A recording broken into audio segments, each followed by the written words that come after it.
Nice one. Kick off, but we take it, man. If you guys want coins for FC24, make sure you check out MMOEXP.com. Their link is down in the description. They're very fast, they're very cheap, they're very reliable, and if you use my code REMA, you can get yourself a lovely 5% discount. So, what's up guys, it's Ash here, and welcome back to a brand new video on the channel. In today's video, guys, we have my 4-2-3-1 custom tactics and player instructions that I'm currently using in FC24. Now, yesterday, I posted those really ratty 3-4-2-1 tactics, which are very effective and fit the meta very well of this game. But me personally, I don't like using those tactics as much as possible because I prefer, you know, ones where I can actually pass and things like that instead of just switching the play. So yeah, we're going to play with a 4-2-3-1 today. We'll have some gameplay, but we're also going to go through the tactics and instructions, of course, just before we go into that game. So yeah, guys, I hope you enjoyed the video. Please be sure to drop this a thumbs up, it does really help me out. And yeah, let's get right into the video, guys. Hope you enjoy. Alright then, guys, so we're just quickly going to run through the tactics today, because like I said, they are pretty standard. You know, a lot of the things you see here are what you're going to see with most tactics because this game is very linear. So for the defensive style, guys, we do pop this on balanced as it does give you the best control over your defense. When you want to press, you can. When you want to drop off and be more passive, you can also do that. So I do very much recommend balance, but if you want to use pressure tactics, that is fine. Just keep in mind there is another way to apply pressure in this game. Now for the width, guys, I would suggest anywhere between 40 and 50 as it does give you that nice narrow and compact defensive shape to block out all those attacks through the middle. It's very important that you do that, but the reason I suggest not going any lower than, let's say, 40 is because you still need to have some natural width to the defense so you can cover the wider areas in case an opponent goes for an attack down the wing.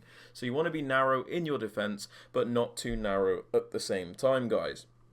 Now, moving on to the depth, you can pretty much use whatever you want, but at the moment, I'll be honest with you guys, I'm just being a bit ratty, and I'm using that 71 depth just because a lot of people are just passing it around the back, switching the play, so I got really bored of it, just trying to manually press it, and I've just popped the depth onto 71 so that AI, you know, closes people down and makes it more difficult for them to do that. I know it's very NPC-like, but, you know, you got to do what you got to do in this game. You know, we're all fighting in the trenches on FC24, so just pick a depth that you like. I'm using 71 at the moment. Now for the build-up play, guys, I always recommend balanced as it does give you the most controlled and the most varied type of build-up. When you use balance, you can basically pick and choose when and where you use each style of build-up, so like slow build-up or fast build-up, and it's better than these individual settings because these settings here completely mess up your attacking AI. They make your players move like absolute idiots and they don't work at all in my opinion, so balanced is the way to go there. For the chance creation, guys, direct passing is an absolute must in my opinion because it's the only way to consistently create chances in this game. When you use direct passing, guys, your attacking players will make runs. The opposition defender will follow the attacker that is making the run, and then once that defender has overcommitted to the run that the attacker has made, your attacker will then track back so that you can cut back to them because there'll be space between the attacker and the defender. So it does aid into that cutback meta of FC24, but you know, it's pretty much all you can do in this game. Now for the attacking width, this one is down to preference pretty much. If you want to make it narrow, you can, or if you want to make it really wide, you can as well. I'm just going for like 50, 51, really doesn't matter. I just like this area where my attack is not too wide and it's not too narrow at the same time. Now for the players in the box, guys, I think 6 is the sweet spot, to be honest with you. You do get quite a few players into that penalty area, but you don't overcommit everybody. So if you lose out on possession, you're not always going to get counter-attack. So I prefer 6, but again, tweak this as you must. For the corners, I have this on 2 because, you know, when I want to cross, I have a couple of players in there. But again, when we lose out on possession, we're not always going to get counter-attacked, you know, because we're not overcommitted. And then for the free kicks, because I don't really cross them, I have them on 1. Now, moving on to the player instructions, guys. These are pretty basic, but, you know, you got to do what you got to do in this game. So on the striker, I think stay central and getting behind is by far the best set of instructions to use. Stay central is very important because it is a one-striker formation. So if we have this player drifting out wide, sometimes we're not going to have anybody in the middle in that attacking position, meaning we're going to struggle to score goals or, you know, play through the middle consistently. It's very important to have the striker on stay central, I think, at this point. Otherwise, you know, there's no one to rely upon. And I also suggest get in behind, because it's the only way to make sure that your player actually makes runs. If you have this player on mixed attack and your opponent is using a pressure tactic or 71 depth, they often will not move. So I think getting behind is very important. Now for the wide cams, guys, a couple of things you can do. One of the settings didn't save here because of the servers, but I just have them all on get into the box for cross and basic defensive support. So I like get into the box for cross on these players because it makes sure that they will commit into the penalty area to help you out. If you have them on balanced crossing runs, sometimes they won't really do anything, and that's not too useful for us. I'm using basic defensive support because it just means, you know, if we've been defending and we win the ball back, these players will be higher up the pitch. You know, naturally, they're not going to come back all the way. Now, if you are struggling in defense and you want to make this more meta, what you can do is on these wide cams here, so the Ram and the Lamb, you can pop them on comeback on defense, so it'll make it defending more of like a 4-4-2 shape or a 4-4-1-1. So these like wide cams will come back next to the CDMs to cover in those spaces and make it a bit easier for you to defend. But me personally, I have them on basic defensive support. Now for the left CDM, guys, the more defensive minded of the two midfielders, the two defensive midfielders, we have him on stay back while attacking, cut passing lanes and cover center. Stay back's very important because, like I said, this guy is more defensive. You don't want him flying forward.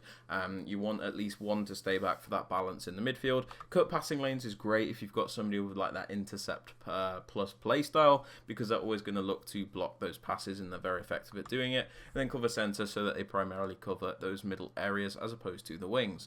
Now for the right CDM, guys, I do like to use more of a balanced player, so somebody that will like attack and defend and help us with transitioning from the defense to the attack. So on this player, I just leave them on the default settings so they can kind of just do a bit of everything without any restrictions, and then the only thing I change is cover center so that when they are defending, they cover that middle area.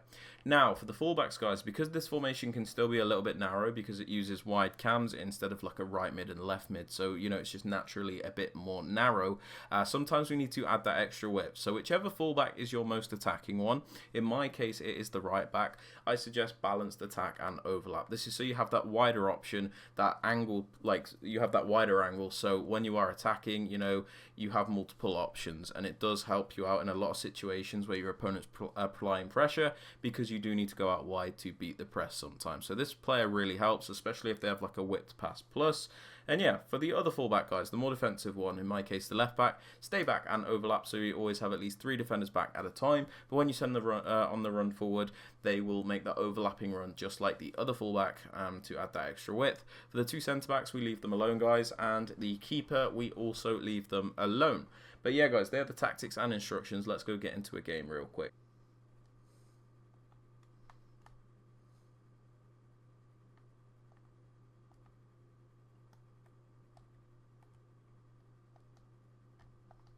Nice one. That was a good goal. Even though it was a bit of a kick-off and a bit jammy, we still did a good build-up. So that's what I do like about this formation. You know, you can play a bit slower, you can play a bit faster whenever you want to. You can kind of just do what you want, which is why it's always been, you know, like one of the go-to formations for me.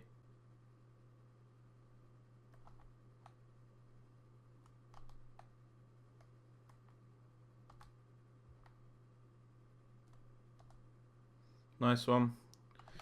Kick off, but we take it, man.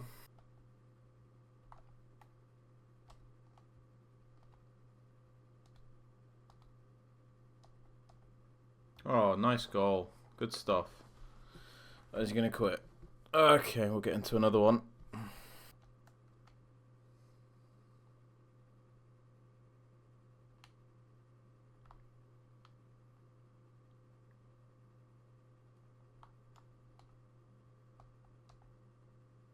Thank you.